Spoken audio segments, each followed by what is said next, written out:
Pagkarating sa resort ay nagulat sina Aling Sally kung bakit biglaan ang pagsama ni na Aling Terry kina Lino. Terry, ano nangyari? Bakit kayo napasugod rito? Naku, mahabang kwento, Sally. May nang hold up sa tindahan na isang aswang. Ewan ko kung paano iyon naramdaman ni Lino. Bigla kasi siyang dumating. Siya nga pala, Lino. Hindi ka ba nasugatan? Binaril ka ng 6 na beses, di ba? Wala yun, Aling Terry. Ang problema ko lang, sayang yung t-shirt. Kakaunti na nga lang ang t-shirt ko. Nagkabutas-butas pa itong suot ko.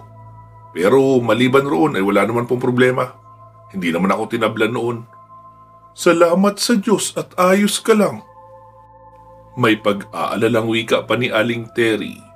Sabi naman ni Aling Sally, sigurado ka, anak, ayos ka lang. Ay naku, si nanay, ano bang klaseng tanong yan? Para namang hindi nyo nakita ang sitwasyon natin dati sa Vinictican City. Kumpara sa isang pirasong aswang rito na gumagamit ng baril. Huwag na po kayo mag-alala. Wala pa rito ang totoong delikado na makakapanakit ng todo sa akin. Eh bakit ang dumi ng damit mo?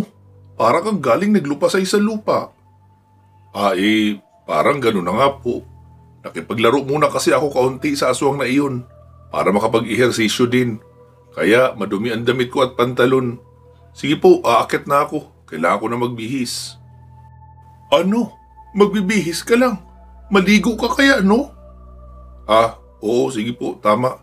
Maliligo na nga lang ako bago magbihis. Wika ni Lino. Matapos makaligo, ay nakatapis lang siya pumasok sa kwarto nila ni Rosalia. Naabutan niyang naroon na si Rosalia, kausap si Roulette.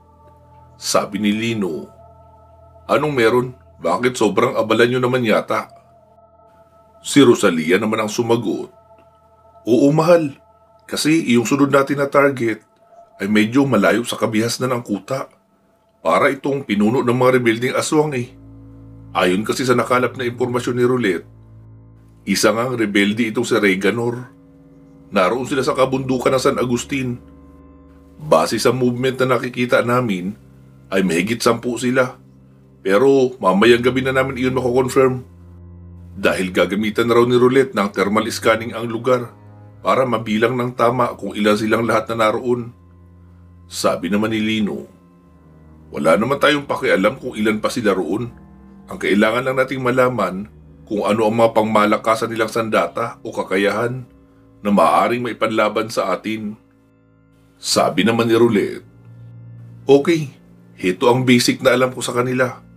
Mga rebelde sila at mga lahing gabunan din. And the rest, hindi ko na alam. Sa tingin ko, wala naman silang espesyal na kakayahan. Dahil kung meron man, ay dapat nabalitaan ko yun noong naroon pa ako sa Vinictican City. Eh di sige, ayos na yun. Tama rin yung gagawin yung pagkumpirma kung ilan talaga sila. Para siguradong maubos natin ang buong grupo bago tayo bumaba. Parte na ng misyon natin ngayon ang lipulin ang lahat ng aswang sa mga bayan. May connection man sila sa Black Triangle o wala. Lahat naman sila ay salot at bumibiktima ng mga inosente. Kung may matino man, ay mabibilang sa daliri. Kaya mas safe nang sabihin na lahat ng pakalat-kalat ng aswang ay biktima ang hanap. Kaya lipulin na rin natin. Sabi naman ni Rosalia, bakit ka naligo? Ano ba nangyari doon kina Aling Terry? Matapos kasi namin gamutin iyong pasyente ni Mang Manuel, ay may naramdaman akong kakaiba. Parang naiisip kong may mangyayaring masama kina Aling Terry. Kaya sinabi ko kaagad kay Mang Manuel na idaan muna kami roon. Ayun nga, naabutan ko hino-hold up sila Aling Terry. Tinutukan sila ng baril. Akala ko noong una ay normal na hold upper lang. Pero aswang pala. Kaya ayun, napalaban ako kaunti. Sinadya ko rin naman. Para kasi gusto ko makapag-ensayo na rin.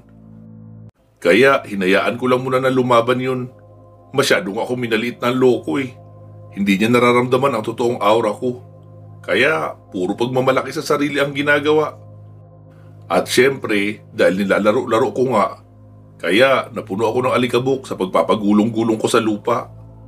Sumabat naman si Roulette. Talaga? Kumusta si Aling Terry? Ayos naman, dinala ko dito para naman mabura kaunti sa isipan nila ang nangyari kanina. Kaya nagpasundo ako kay Rosalia. Ah, kaya pala. Akala ko wala lang kayong masakyan pababalik kaya kayo nagpasundo. So, kailan tayo sasalakay sa San Agustin, Lino? Bukas na. Magpahinga muna tayo ngayong gabi. Pero maglalakad-lakad rin kami ni Tingting mamaya sa unahan. Kagabi raw kasi ay may narinig na huni ng aswang si nanay. Maaring napadaan lang, pero mas maganda pa rin tambayan kaunti para masigurong hindi talaga yung taga rito. At kung hindi taga rito, pero naghahanap ng mabibiktima, ay mas magandang magkita kami para maging tahimik na uli ang bayan na ito. So, hindi nyo kami isasama? Tanong ni Rosalia. Hindi na siguro, para kapanipaniwala na namamasyal lang kami ni Tingting at maging magandang target para biktimahin. Okay sige, bahala kayo. Pag-movie marathon na lang kami ni Roulette mamaya. Kasi simula pa lang naming panoorin yung series na Revenge. Oo sige, pero wag nyo namang paglamayan ang panunood hanggang umaga. May misyon tayo bukas ng gabi, kaya magtira rin kayo ng oras para sa totoong pagpapahinga. Oo na po. Sige na, bumaba ka na roon. Baka isipin nila na kung ano na naman ang pinagkakaabalahan natin rito. Narito pa naman tayong 3. Okay sige. Sagot ni Lino at bumaba na. Pagkababa niya ay naupo siya sa mahabang upuan, tapos tinabihan naman siya agad ni Gabriel. Sabi naman ni Aling Terry, Lino, iyong udong mo na may sardinas, ganun lang ba yun? O gusto mong may malunggay? Yung may malunggay po, Aling Terry, para masarap. Okay sige, pinapaluto ko na kay Beth. Pinapapuntahan nga sana kita sa taas para tanungin kung gusto mo nang may malunggay. Ang lago kasi ng malunggay sa loob ng bakuran nitong resort. Kaya mas mabuti kung malagyan ng malunggay para masarap talaga. Wika ni Aling Terry at umikot na sa likuran para manguha ng malunggay. Agad naman iyong sinabayan ni Tingting para tulungan. Ilang saglit pa ay lumapit naman si Leandra kay Lino. Kuya Lino, kape. Ipinatimpla ni Aling Sally para sa'yo. Tsaka ginataang saging naman ni Balang. Gusto mo raw ito, lalo na iyong medyo may sunog. Kaya pasensya ka na kung durog ha. Hinalukay ko kasi para makuha ko iyong mga kaunting may tutong sa may bandang ilalim. Ah, talaga? Salamat rito, Leandra ha. Tama kasi nanay, mas gusto ko iyong may sunog dahil masarap at mas mabango. Eh ikaw, nagmerienda ka na? Oo, kanina pa. Leandra, kumusta ka naman rito? Hindi mo ba namimiss sila mama at papa mo, pati na si Julie? Hindi naman, kasi pamilya ko pa rin naman kayo rito. Kaya hindi ko na-feel na nalayo ako sa pamilya ko. Besides, mas magandang magkalayo kami ni Julie. Madalas na kami mag-away kapag palagi kami magkasama. Ganun yata talaga ang magkapatid. Kaunting bagay pinagtatalunan, tapos tampuhan na. Samantala rito, hindi ako nahihirapang makisama kay Buboy at Jenjen. Parang totoong ate rin ang turing nila sa akin. Kaya komportable ako rito. Ah, ganun ba? Mabuti pala akong ganun. Siya nga pala, mukhang matagal-tagal ka nang hindi nabibila ng bagong damit ah. Bukas, pumunta kayo sa bayan. Papasamahan ko kayo kay Tingting. Bibili kayo ng mga kailangan nyo. Damit, shorts, pantalon, mga panloob, sapatos at sandals na rin o di kaya tsinelas. Basta lahat ng kailangan nyo. Kasi after natin rito, ay babalik na tayo sa San Narciso. Mas maganda rito mamili dahil may malalaking tindahan sa bayan. Hala, maraming salamat Kuya Lino. Tamang-tama po, sobrang ninipis na talaga ng mga damit ko dahil sa paulit-ulit na paglalaba. Sabi naman ni Lino, bumili ka na rin ng bag na sakto lahat ng damit at gamit mo. Alam mo naman ang buhay natin, madalas may panganib na biglang uusbong at kailangan yung lumikas kaagad. Kaya mas maganda kung nasa iisang bag na ang mga gamit mo para kapag tatakas ay mabilis lang nadadamputin tapos takbo na agad. Hindi yung nasa karton pa, saka palang ililigpit kapag aalis na. Paki-assist mo na rin si Buboy at Jenjen ha sa pamimili ng mga gamit nila. Okay Lino, maraming salamat. Wika pa ng dalaga at biglang yumakap kay Lino. Nagulat naman si Lino dahil nakaupo siya at nakatayo naman ang dalaga noong yakapin siya nito. Kaya may ibang bagay ang sumagi sa mukha niya. Pero patay malisya lang siya na kunyari ay walang ibang nadampi sa kanya. Sabi na lang ni Lino, "Sige na Leandra, sabihin mo na sa kanilang lahat ang utos ko.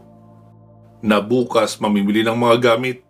Tapos magsimula na kayong maglista ng mga kailangan nyo para walang makalimutan. Sabihan mo na rin sina Jenjen at Buboy. Kasama rin sina Beth at Mariposa, pati na si Tinay."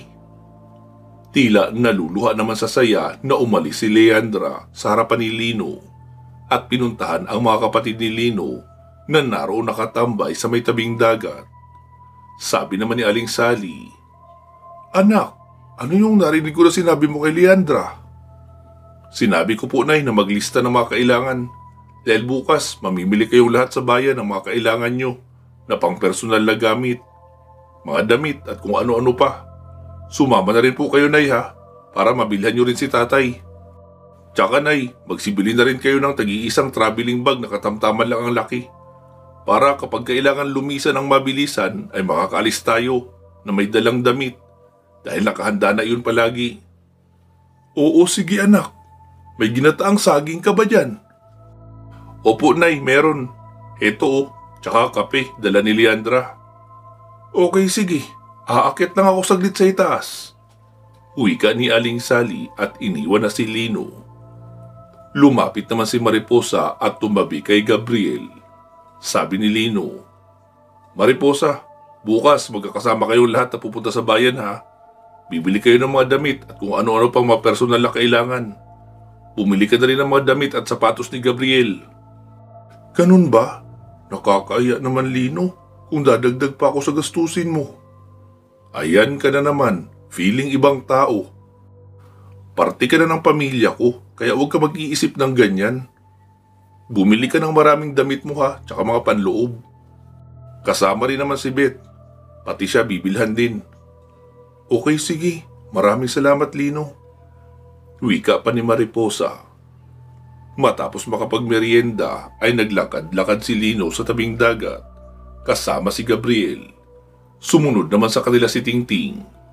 Sabi naman ni Lino, "Ting, mamayang gabi, mamamasyal tayo sa paligid. Ang sabi kasi ni Nanay, may naririnig raw siyang huni ng aswang sa gabi." "Oo Kuya Lino, narinig ko rin yun. Kaso tinatamad na akong bumangon eh. Madalas kasi pasado 12:00 ko na yun naririnig. Kaya sobrang antok ko na para bumangon pa at maghanap ng aswang sa labas." "Eh di sige mamaya, maglalakad-lakad tayo mga 10:00 para mapagkamalan tayong easy target ng mga aswang." "Ayos, parang masaya yun Kuya Lino." "Oo, masaya yun dahil ikaw ang tatapos sa mga aswang. Manunood lang ako." "Ha? Talaga?" "Oo nga." "Naku, mapapalaban pala ako mamayang gabi." "So, saan ang misyon natin bukas ng gabi Kuya Lino?" "Sa San Agustin, magdala ka ng baril at maraming bala. Kasi mga rebelding aswang ang target natin. Medyo malayo rin yun sa kabihasnan. Kaya hindi ako sigurado kung makakauwi tayo agad. Baka sa kinabukasan na rin ang uwi." "So magdadala tayo ng baon?" "Oo, kasi kung aabutin tayo ng kalahating araw sa paglalakbay, bago makarating sa kuta nila, edi gugutumin talaga tayo noon." "Kuya Lino, baka pwedeng magportal na lang tayo papunta roon." "Huwag na. Ayokong isipin ng gabay na masyado tayo nagtitinamad. Gamitin na lang natin ang portal kapag mahirap talaga puntahan ang lugar. Pero itong ganito ay parang normal na misyon lang din natin dati. Kaya ayos lang sa akin na maglakbay uli sa kagubatan." "Okay sige, sa bagay, namiss ko na rin matulog sa bundok." Sagot pa ni Tingting. Tapos nagpatuloy na nga sila sa paglalakad ng marahan sa tabing dagat, habang si Gabriel naman ay panay ang dampot ng mga seashells sa buhanginan kapag may nakikita. Makalipas ang ilang minuto ay nag-aagaw na ang liwanag at dilim.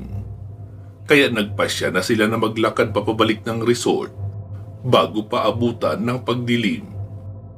Kinagabihan ay magkakasabay na silang lahat na kumain. May paksiw naman na tambakol, pero si Lino ay priority na iniulam iyong pinaluto niyang udong na may sardinas at malunggay. Maging sina Rosalia at Roulette ay iyon din ang inulam dahil matagal-tagal na rin daw silang hindi nakakakain at nakakapag-ulam ng ganoon. Matapos makakain ay nakinig rin sila ng drama sa radyo. Iyong iba naman ay nunood ng TV sa isang silid. Lumapit si Lino sa tatay niyang si Mang Roland. "Tay, narinig niyo rin ba yung sinasabi ni nanay na aswang?" "Oo anak. Minsan nga ay 9:00 pa lang humuhuni na iyon paikot-ikot. Tapos biglang mawawala. Huhuni na lang uli bandang 12:00 o 1:00 ng madaling araw. Bakit mo na itanong anak?" "Hindi muna kasi kami lalakad ngayong gabi tay. Kaya ang gagawin namin ni Tingting ay maglalakad-lakad muna para makaengkwentro ang aswang na iyon." Sabi naman ni Mang Roland, "Eh di, asarin nyo para madaling lumapit." "Paano naman tay?" "Magdala kayo ng bao. Tapos di ba may mga kabatuhan doon sa unahan? Ikayod nyo sa bato ang bao ng nyug. Ayaw ng mga aswang na tunog noon. Tiyak, magpapakita yun agad sa inyo." "Sige po tay, gagawin namin yan ni Tingting mamaya. Pero baka mamaya mga 10:00 na." "Okay sige anak, basta mag-iingat kayo." "Opo tay." "Pero tay, baka gusto nyong sumama." "Naku anak, huwag mo na akong idamay sa ganyang habulan ng aswang. Sinong magbabantay rito sa gabi kapag na-injury ako? Kayo na muna bahala dyan ni Tingting. Ako naman ay wala rin pahinga sa pagbabantay sa pamilya natin kapag gabi." Tama naman po kayo tay. Naitanong ko lang naman, baka kasi namimiss nyo na ang saya ng adventure kapag may kalabang aswang. "Naku anak, hindi ko yun namimiss." Wika pa ni Mang Roland habang inaalala ang nangyari noong sumama siya kay Lino na manghunting ng mga aswang. Umakyat na muna si Lino at pinuntahan sina Rosalia. "Oh, kumusta ang monitoring niyo sa mga kalaban?" Sabi naman ni Roulette. "May movement Lino. Marami silang naglalakad papunta sa may pusod ng kagubatan. 25 sila lahat ayon pa sa thermal scanning. Patuloy ko pa rin binabantayan ang kilos nila kung hindi sila magpipirmi. Kailangan alam natin ang eksakto lungga nila." "Bakit? Hindi pa ba nila lungga yung hinintuan nila?" "Hindi ako sigurado kasi umalis pa sila. Parang nag-overnight lang sila roon." "Okay sige, ipagpatuloy nyo lang ang monitoring. Aalis kami mamaya ni Tingting. Hahanapin lang namin iyong aswang rito na madalas dumaan kapag gabi." Sabi naman ni Rosalia. "Ano? Sigurado ka? Hindi nyo na kailangan ng tulong namin?" "Hindi na nga. Kami na ni Tingting doon." "Okay sige. Ingat kayo ha. Lino, baka pwedeng after nyo sa hunting sa labas, tawagin mo ako. Gusto kitang katabi matulog ngayon. Ayos lang ba? Sobrang namimiss na kita Doon na tayo matulog sa kwarto sa dulo. Wala namang natutulog roon. Gusto mo na kitang masolo." Sabi naman ni Roulette. "Paano naman ako?" "Roulette, yung usapan natin ha. Kailangan din namin ni Lino ng privacy bilang magkasintahan. Hindi pwedeng sa lahat ng oras ay present ka sa tabi namin." "Oo na po, ang damot." Wika pa ni Roulette na nakasimangot. Sabi naman ni Lino. "Sige, pupuntahan kita rito mamaya pagka uwi namin. O di kaya, ihanda mo na ang kwarto sa dulo. Baka hindi pa nasapinan ang kama roon pati na ang unan." "Oo sige, gagawin ko mamaya." Wika pa ni Rosalia habang nakayakap sa liig ni Lino habang pareho silang nakatayo malapit sa pintuan. Ilang saglit pa ay sabi ni Lino, "Sige, aalis na kami ni Tingting. Parang nakakaramdam na ako ng antok Baka makatulog ako sa kakahintay na mag 10:00. 9:00 na rin naman. Sa labas na lang kami tatambay." "Okay sige, mag-iingat kayo ha." Wika ni Rosalia at tinawid ang distansya ng labi ni Lino. Saglit lang naman iyon Simpleng halik ng pamamaalam, tapos lumabas na ng silid si Lino. Naabutan niya si Tingting na naroon sa baba katabi si Tinay. Sabi pa ni Tingting, "Ano Kuya Lino, tara na?" "Oo sige, inaantok na ako eh. Baka magtuloy-tuloy pa ang tulog ko kapag umupo ako at napasandal." "Sige, tara na. Mahal, aalis na kami ha." Paalam pa ni Tingting kay Tinay. Tapos dinampot na ang isang itak na nakalagay sa kaluban at itinali sa kanyang bewang. "Nay, aalis na po kami ni Tingting. Maglalakad-lakad lang kami sa paligid. Makikipagkilala doon sa mga aswang na rumuronda sa gabi."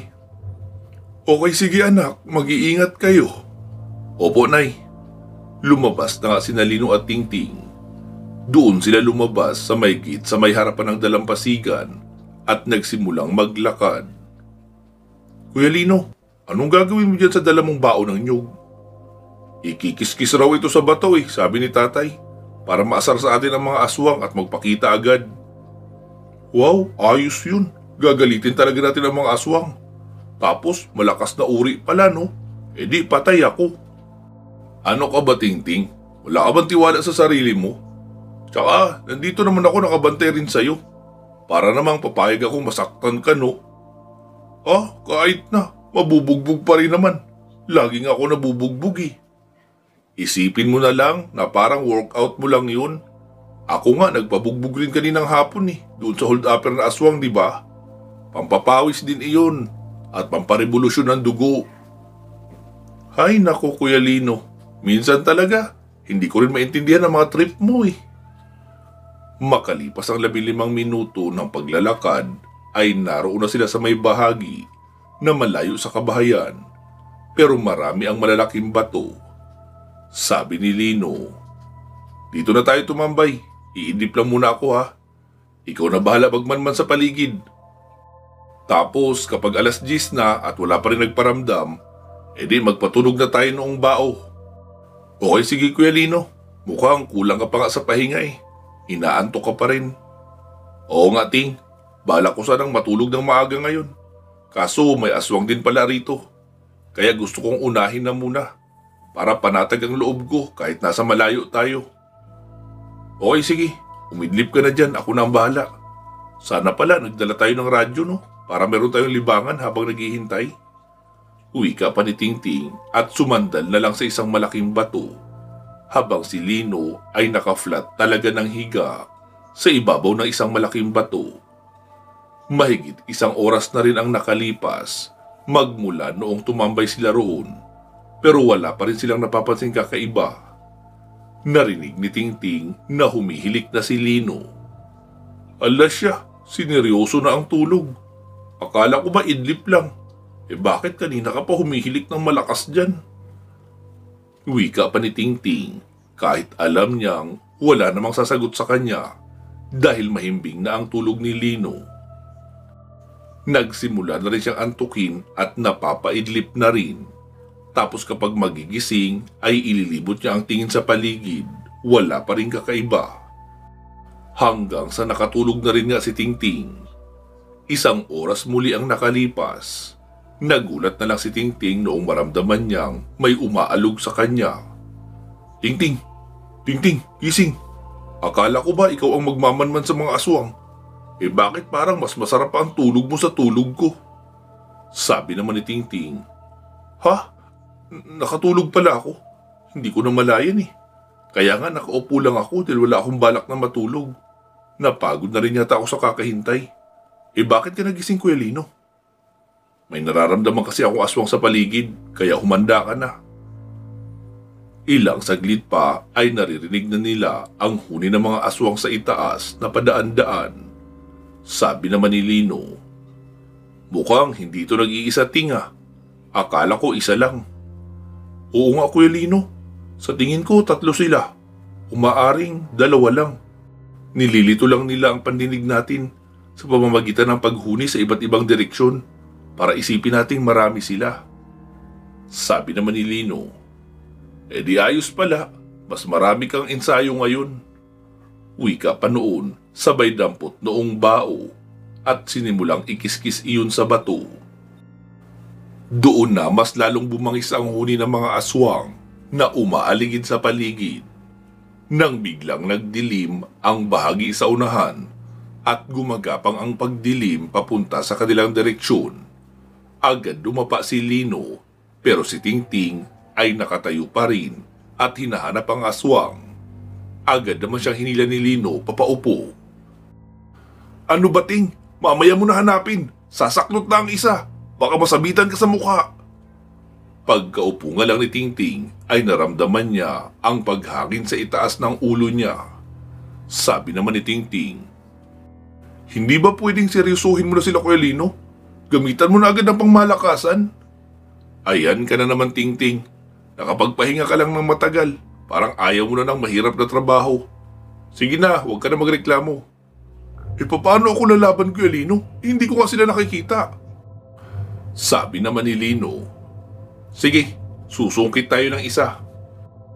Ibinukas ni Lino sa mababang antas ang kanyang ikatlong mata para lang makita kung nasaan ang mga aswang. "Ting, nasa unahan ng isa nakatayo. Dalawa naman ang lumilipad. Dito ka lang ha. Abangan mo lang. Isusungkit kita ng makakalaban mo." Tumayo si Lino sa isang malaking bato para madali siyang makita ng mga aswang. Nagkunyari pa siya na hindi niya nakikita ang mga ito. "Hoy, mga aswang! Nasaan na kayo? Lumapit kayo rito kung matapang kayo. Tara, magmano-mano tayo." Sigaw pa ni Lino. Nakita niyang bumalik sa paglipad iyong isang kadadaan lang at siya na ang punteriya. Kunyari pang nakatingin si Lino sa ibang direksyon at nakadipa. Noong nasa 5 metro na lang ang layo sa kanya noong aswang na lumilipad, ay agad siyang bumaba sa bato at umupo. Sabay kumpas ng tigalpo patungo sa aswang na iyon. Kaya hindi nakita ng mga kasamahan ng aswang ang tigalpo niya dahil natatakpan naman siya ng malaking bato. Tila eroplanong nag-crash landing ang aswang na iyon sa unahan at nagkabangga-bangga sa mga bato. Sabi naman ni Lino, "Ano pang hinihintay mo, Ting? Oras na ng ensayo mo. Puntaan mo na yun." Agad namang tumayo si Tingting at sumunod roon sa aswang na bumagsak. Pero bago pa siya makarating roon ay nakatayo na iyon. Nakatupi na ang pakpak at iika-ika na naglakad kaunti, pero mukhang handa na rin para lumaban. Sa bahagi naman ni Lino ay naglakad na siya patungo sa kabilang bahagi. Nagsalita si Lino, "Kayong dalawang natirang aswang, tigilan niyo na ang pagtatago sa tagabulag. Nakikita ko kayo. Anong meron at madalas kayong marinig na dumadaan rito?" Sabay namang pinawalang bisa noong dalawang aswang ang kanilang tagabulag, kaya pinawalang bisa na rin ni Lino ang kanyang espiritual na paningin. "Anong pinagsasabi mong dumadaan rito? Hindi kami basta dumadaan lang dahil teritoryo namin ito. Kasama ang bayan na ito sa pinagkukunan namin ng mga biktima. Sino ka naman, pakialamero ka? Ngayon lang kita nakita rito. Hulaan ko, isa kang antingero. May nararamdaman akong espiritual na aura sa'yo pero hindi malakas. Anong mutya ba ang gamit mo?" Sabi naman ni Lino, "Isa itong espesyal na mutya. Mutya ng udong." "Ha? Meron ba noon?" "Oo, meron. Bago lang at ako lang ang meron noon." "Saan mo naman nakuha ang mutya ng udong na yan?" "Saan pa nga ba? Hindi sa tindahan. Marami kayang udong sa tindahan. Pipiliin mo nga lang ang may natatanging kakayahan para maging mutya ng udong." Sabi naman noong isa, "Tay, meron pala noon. Ewan ko sa lukulukong yan kung ano-ano pinagsasabi. Ngayon ko nga lang di narinig na merong mutya ng udong." Sabi naman ni Lino, "Magkikwentuhan na lang ba kayo dyan? Siya nga pala, medyo bored talaga ako sa panahong ito eh. Kaya gusto kong i-offer ang katawan ko sa inyo. Pwede nyo akong gawing pagkain kapag natalo nyo ako." Sabi naman ng isang aswang, "Ayos yun, Tay. Tapusin na natin ang lalaking yan. Sa akin mapupunta yung mutya ng udong niya, ha?" "Ah, bahala ka. Hindi naman ako naniniwala sa sinasabi ng lalaking yan." Agad na nga lumipad iyong mas batang aswang. Dumampot naman si Lino ng isang sanga ng kahoy na wala pang 1 metro ang haba. Hawak niya iyon sa kaliwang kamay, tapos dumampot rin siya ng isang bato na kasing laki ng kamao. Noong nasa itaas niya na banda ang isang aswang, ay kinargahan niya ng 50% kapangyarihan ng kidlat ang kanyang kamao, pati na rin ang bato para mas maging matibay. Sa kanya buong pwersang ipinukol sa aswang. Sapul iyon sa ulo at diretsong bumagsak sa harapan niya lang din mismo. Nagalit naman ang mas matandang aswang at umangil ng malakas. Sabay patakbong sumalakay. Inilipat naman ni Lino ang kahoy sa kanyang kanang kamay at dahan-dahan na rin siyang naglakad papasalubong sa malaking aswang na iyon. Pagkalapit ay agad na siyang nakipagsabayan. Pagkalmot noon sa kanya ay mabilis siyang umatras at noong makalampas ay agad niyang hinampas ang kamay noon gamit iyong kahoy. Pero tila hindi naman masyadong ininda ng aswang at patuloy sa pagkalmot ng kaliwat kanan. Alam ko na, hindi na muna kita gagamitan ng sandata. Wika ni Lino at binitawan ang hawak na kahoy. Mano-mano na ang kanyang ginawang pagsalag. Ginamitan niya na rin ang mga sipa at paharap na pagtadyak. Talsik papalayo ang aswang noong puruhan sa diretsong tadyak. Ano na? Tumayo ka na dyan agad. Huwag ka nang magsayang ng oras. Ngayon, alam mo na kung gaano kalakas ang mutya ng udong. Bukas, ibang mutya naman ang dadalhin ko. Pero iisipin ko pa kung mutya ba ng miswa o mutya ng sutanghon. Sabi naman ng aswang, Sira ulo ka! Hindi ako naniniwala sa mga pinagsasabi mo! Eh di bahala ka. Basta kapag natalo kita, ay ibalita mo sa mga kakilala mong aswang sa kabilang buhay na natalo ka ng isang taong gumagamit ng mutya ng udong.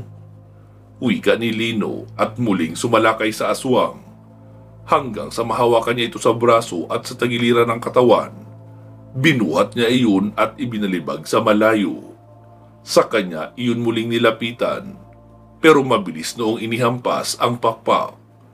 Pumatong naman si Lino sa isang malaking bato at nag-backflip sa ere. Nako, lumang estilo na yan. Hindi na ako magpapalinlang sa mga pakpak nyo. Sa susunod na gamitin mo yan, ay puputulin ko na yung pakpak mo. Wika ni Lino at muling lumapit. Pero mabilis namang inihampas uli ng aswang ang kanang pakpak niya. Mabilis na naglabas si Lino ng espadang kidlat at tinagpas ang pakpak noong aswang kaya iyon naputol. Napahiyaw naman sa sakit ang aswang na iyon. Ah! Paanong kaya mo magpalabas ng espadang kuryente? Ah, ito ba? Ibang mutya naman ito. Mutya ng submeter ang gamit ko, kaya may kuryente. Walang hiya ka! Tatapusin na kita! Anong tingin mo sa akin, bata? Maniniwala sa mga pinagsasabi mo! Wika noong aswang at sumalakay na. Muling pinalabas ang matutulis na kuko sa kamay. Hindi naman gumalaw si Lino, nakaabang lang. Noong nasa 5 metro na lang ang layo ng aswang na iyon, ay mabilis ipinadyak ni Lino ang kanyang paa sa may bato na nasa kanyang likuran para makakuha ng malakas na buwelo. Sa kanya sinalubong ang aswang sa bilis na halos hindi na nakita pa ng aswang. Hiniwa niya sa gitna ang bahagi ng katawan noon, kaya nahati iyon sa dalawa at mabilis binawian ang buhay. Sumigaw naman yung isa na may basag ang ulo, pero masyadong masakit sa tenga ang boses noon ng pumalahaw. Kaya sabi ni Lino, Pasensya na ha, kahit kailan masakit talaga sa tenga ang boses niyong mga aswang. Kumumpas si Lino sa itaas, sabay turo naman doon sa aswang. Agad nakasunod ang malaking guhit ng kidlat at natupok iyong pumapalahaw na aswang. Sa bahagi naman ni Tingting ay medyo hinihingal na siya dahil medyo may edad na rin na aswang ang kaharap niya kaya magaling makipaglaban. Mabuti at napalingon ang aswang na iyon sa itaas noong makakita ng guhit ng kidlat. Kaya hindi na nagsayang pa ng pagkakataon si Tingting at buong puwersa niyang tinagpas ang liig ng aswang. Humiwalay ang ulo sa katawan. Hingal na hingal si Tingting sa pagod at napapahawak sa tadyang na tinamaan ang pakpak ng aswang nang bigla iyong inihampas sa kanya. Kuya Lino, pakisuyo ako rito. Gawin mo na ring abo para walang ililibing. Lumapit na nga si Lino. Matapos gawing abo ni Lino, iyong matandang aswang na nakalaban niya, ay sa kanya nilapitan iyong aswang na tinalo ni Tingting at ginawa na ring abo. Kumusta ka, Ting? O di ba? Sisiw lang sa'yo ang laban. Ha? Anong sisiw ang pinagsasabi mo dyan, Kuya Lino? Baka gusto mong bilangin ang sugat at pasa ko. Naku, hindi yan binibilang kung mawawala naman after 15 minutes. Wika ni Lino, sabay hinawakan ang balikat ni Tingting upang makapagpasa ng kaunting enerhiya. Dahil sa taglay ni Tingting na mutya ng bulaklak, ay agad naghilom lahat ng kanyang mga sugat. Sabi naman ni Lino, patingin nga ng sugat mo, tsaka yung pasa na sinasabi mo kung meron ba? Ewan ko sa'yo, Kuya Lino. Pinasahan mo ako agad ng enerhiya eh. Kaya nawala na ang mga sugat ko. Naku, palusot ka pa, Tingting eh. Kapag walang ebidensya, walang kaso. Ganun lang kasimple yun. Wika ni Lino, sabay inakbayan na si Tingting at naglakad na sila papauwi. Pagkarating sa bahay ay sabi ni Mang Roland, "Oh, anong oras na?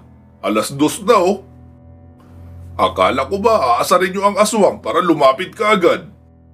Sabi naman ni Lino, nakatulog kami pareho ni Tingting eh. Kaya hindi namin nagawa agad ang mag-ingay gamit ang bao. Pero dumating rin naman ang mga aswang. Hindi pala yun nag-iisa, Tay. 3 silang dumating eh. Mabuti na rin na 3 silang dumating dahil na-dispatcha sila ni Tingting. Niwala ngang sugat, pasa o kahit kaunting galos si Tingting oh. Hala, ako raw. Tsaka anong walang galos? Pinagaling mo agad eh. Wala na tuloy ako ebidensya. Sus, para ka namang sanggol dyan. Napaka-sensitive sa kaunting sipa ng aswang lang. Magaling ka naman eh. Ay, ewan ko sa'yo, Kuya Lino. Akit na nga ako.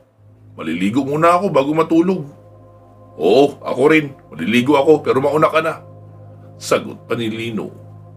Noong makatapos na si Lino maligo, doon na muna siya dumiretso sa kwarto nila ni Mariposa. Si Roulette na lang ang naroon. Sabi niya, "Roulette, si Rosalia. Kanina pa naghihintay sa'yo sa dulong kwarto. Anong petsa na, Lino oh? Ngayon ka lang dumating? Siguradong tulog na yun. Kung gusto mo, dito ka na lang matulog. Ako na bahala mag-asikaso sa'yo." Nako, Roulette, pas ako dyan. Sobrang antok na rin ako. Matutulog na ako. Good night. Wika ni Lino at agad lumabas. Sabi naman ni Roulette, "Damot." Tapos ipinagpatuloy na ang panunood ng series. Pagkapasok ni Lino sa kwarto ay sinalubong siya ng malamig na temperatura.